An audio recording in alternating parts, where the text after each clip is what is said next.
Friends, आज का video बहुत ही ज़्यादा इम्पोर्टेंट होने वाला है क्योंकि इसमें सर्कल का अलग अलग पार्ट्स बताने वाला हूँ। इसमें कितने तरह के पार्ट्स होते हैं जो महत्वपूर्ण है हमारे लिए और हायर क्लास में जो बहुत ज़्यादा ज़रूरी है, काम आने वाला है, उस पार्ट को आज हम इस वीडियो में बताएंगे। तो इसीलिए आप इस वीडियो को शुरू से लेकर के अंत तक ज़रूर देखिए बिना स्किप किए हुए, ताकि आपको हायर क्लास में किसी भी प्रकार का कोई प्रॉब्लम ना हो। चलिए तो वीडियो को हम शुरू करते हैं और बताना स्टार्ट करते हैं पार्ट बाय पार्ट, उसका नाम क्या है, किस तरीके से हम समझेंगे। चलिए, यहाँ पे जो ये दिखाई दे रहा है आपको, ये सर्कल है, वृत्त है। वृत्त के बीच में ये एक बिंदा है, इसको हम केंद्र बोलते हैं। केंद्र से यहाँ तक जो दूरी होता है चारों साइड से, वो बराबर होता है। यहाँ पे इसका नाम हो जाएगा केंद्र। ये इसका नाम हो गया केंद्र। हिंदी में इसको हम केंद्र बोलते हैं, इंग्लिश में सेंटर बोलते हैं, CENTRE सेंटर। तो आपको समझ में आ गया, वृत्त के बीच में जो रहेगा बिंदु, इसको हम केंद्र बोलेंगे और इंग्लिश में सेंटर बोलेंगे। तो ये आपको समझ में आ गया होगा। चलिए, यहाँ देखिए एक वृत्त है, वृत्त के बगल में इस करके एक रेखा खींच देंगे तो उस रेखा का नाम हो जाएगा स्पर्श रेखा, क्योंकि वृत्त के साथ क्या हुआ, यहाँ पे स्पर्श हुआ, तो इस रेखा का नाम हो जाएगा स्पर्श रेखा। स्पर्श रेखा, स्पर्श रेखा इसको बोलते हैं टेंजेंट, TANGENT, टेंजेंट। इंग्लिश में टेंजेंट बोलते हैं, हिंदी में स्पर्श रेखा बोलेंगे। चाहे इधर से भी हम डाल सकते हैं, इधर से भी डाल सकते हैं, इधर से कहीं से अगर डाल देंगे, चारों साइड में किसी साइड से हम डाल देंगे, इसको टच करके निकलेगा बाहर से, तो ये हो जाएगा स्पर्श रेखा। तो ये आपको समझ में आ गया होगा। चलिए, यहाँ पे है, देखिए ये केंद्र है, केंद्र से यहाँ देखिए परिधि तक, ये जो वृत्त है, वृत्त को टच किया है, केंद्र से जब जाएगा एक रेखा और यहाँ पे वृत्त को टच करेगा अंदर से, तो ये हो जाएगा त्रिज्या। इसका नाम हो जाएगा त्रिज्या। हिंदी में इसको त्रिज्या बोलेंगे, इंग्लिश में रेडियस बोलेंगे, RADIUS, रेडियस बोलेंगे। देखिए हर एक पार्ट का अलग अलग नाम है। चलिए, ये देखिए बहुत ही ज्यादा डिफरेंट दिखाई दे रहा है। यहाँ देखिए, यहाँ पे केंद्र है, केंद्र से यहाँ तक ये जो वृत्त खींचे है, तो यहाँ तक एक लाइन गया है, इसको टच किया है वृत्त को। फिर क्या करेंगे, कुछ दूरी हट करके एक और लाइन खींच देंगे, यहाँ से केंद्र से कहाँ तक, वृत्त तक जो टच करेगा। तो यहाँ पे कुछ जगह खाली मिलेगा जो छोटा सा दिखाई दे रहा है, जिसको हम पेंट किए हैं, इसको हम बोलेंगे त्रिज्याखंड। इस वाला पार्ट को, जो रंगा हुआ पार्ट है, उसको हम बोलेंगे त्रिज्याखंड। त्रिज्याखंड, इसको इंग्लिश में सेक्टर बोलते हैं, SECTOR, सेक्टर। यही जब हम 10th क्लास में पढ़ेंगे, ये जो बता रहे हैं अभी आपको, तो ये हो जाएगा लघु त्रिज्याखंड। ये जो बहुत बड़ा वाला पार्ट है जिसको हम पेंट नहीं किए हैं, ये हो जाएगा दीर्घ त्रिज्याखंड। ये कब आएगा, 10 क्लास में, ये आपको पढ़ना है चैप्टर में। ये बहुत ज्यादा इंपॉर्टेंट है 10 क्लास के लिए।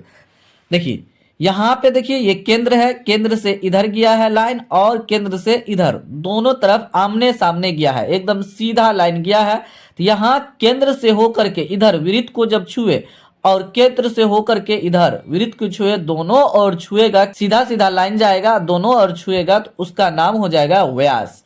केंद्र से होकर के पास करता है और वृत्त को इस साइड और इस साइड छूता है, इसका पूरा नाम परिधि है। तो यहाँ से यहाँ तक अगर जाएगा, उसका नाम हो जाएगा व्यास। व्यास, तो उसको इंग्लिश में बोलते हैं डायमीटर, DIAMETER, डायमीटर। ये आपको समझ में आ गया होगा। चलिए, यहाँ भी पेंट किया हुआ है। यहाँ देखिए इस तरीके से, यहाँ पे एक लाइन लिया है, बहुत ही व्यास से नीचे है, और इसको पेंट किया गया है। तो पेंट किया गया है, तो इस जो पेंट किया गया है यहाँ पे इसका नाम हो जाएगा वृत्तखंड।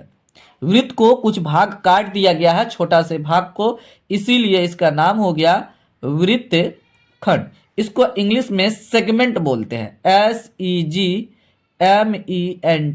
सेगमेंट। मतलब वृत्त के कुछ पार्ट को हम क्या किए, एक वृत्त ड्रॉ कर दिए पेपर पे, इसको कैंची से हम क्या करेंगे, यहाँ से काट देंगे, तो कुछ पार्ट इधर आ जाएगा, इसका नाम हो जाएगा वृत्तखंड।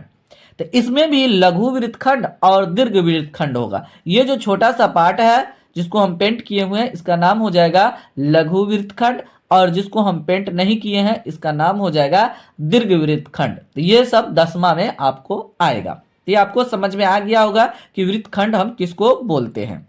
इसको इंग्लिश में सेगमेंट कहते हैं। चलिए अब देखिए ये ऐसे दिखाई दे रहा है लेकिन इसको पेंट नहीं किए, इसका लाइन से हमको मतलब है।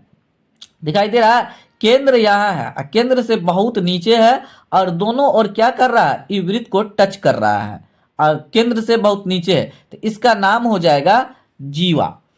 इसका नाम हो जाएगा जीवा। इंग्लिश में इसको चॉर्ड बोलते हैं, CHORD, चॉर्ड। ये लाइन का नाम है जीवा। ये आपको समझ में आ गया होगा। इसमें ये अंदर में जो ये पार्ट था जिसको हम पेंट किए थे उसका नाम लिख रहे थे, इसमें इस लाइन का नाम हम लिख रहे हैं जिसका नाम है जीवा। उसको इंग्लिश में चॉर्ड बोलते हैं। तो ये आपको समझ में आ गया होगा। अब देखिए इसमें क्या किए हैं, यहां से यहां तक कुछ हम मोटा कर दिए हैं। उसी को वृत्त जो गया है इस हिसाब से गोल जो हुआ है वृत्त उसको हम क्या किए हैं, कुछ पार्ट तक मोटा कर दिया है। तो इस मोटे वाले जो यहां से यहां तक है इसको ARC बोलते हैं। ARC मतलब चाप। ARC मतलब यहां से यहां तक हम चाप ली। आपको समझ में आ गया होगा। यहां से यहां तक ARC मतलब चाप बोलते हैं। मतलब ये जो कंपास मारे हैं तो यहां से यहां तक कितना चाप आया है इसी को चाप की लंबाई इसका नाम हो जाएगा। 10 क्लास में ARC बोलते हैं शॉर्टकट में। ये आपको यहाँ ध्यान देना है। 2 और सर्कल है तो इसका नाम हम जानते हैं क्या है। देखिए ये जो है ये केंद्र है, केंद्र से नीचे क्या हुआ, इस बार इस साइड से उस साइड पास हो गया, मतलब वृत्त के आगे निकल गया, इधर भी आगे निकल गया। तो इस लाइन का नाम हो जाएगा छेदक रेखा। मतलब इस साइड से उस साइड छेद करते हुए निकल गया, मतलब उधर से आया और इधर निकल गया छेद करते हुए, या इधर से गया उधर निकल गया छेद करते हुए सर्कल को। तो ये हो जाएगा छेदक रेखा। इसको हम बोलेंगे छेदक रेखा बोलेंगे। रेखा इसको बोलेंगे इंग्लिश में SECANT, स्केंट इसको हम बोलेंगे। ये आपको समझ में आ गया होगा। अब यहाँ पे देखिए यहाँ पे जो केंद्र है एक सर्कल है, एक सर्कल और बाहर से है। तो बाहर से है, यहाँ अंदर में हम क्या किए हैं, पेंट कर दिए, थोड़ा मोटा कर दिए हम सर्कल को। तो कहने का मतलब क्या हुआ, सर्कल ये पूरा जो ये गोल हो गया है तो इसका पूरा का नाम इस साइड से यहां से लेकर के यहां तक पूरा का नाम हो जाएगा परिधि। परिधि परिधि ये हो जाएगा परिधि हो गया। ये वाला यहां से लेकर के यहां तक जो गया, मतलब दूरी जो तय किया, जहां से हम कंपास, ये सेंटर है जहां से कंपास हम चालू किए होंगे उस हिसाब से ऐसे ऐसे ऐसे ऐसे इस हो करके फिर आ करके जुड़ गया, एक सर्कल बनाया। तो यहां से चला फिर वहीं आकर के रुक गया, उसका नाम हो जाएगा परिधि। अंदर वाले को हम निकालेंगे तो ये हो जाएगा एरिया, पूरे का निकालेंगे।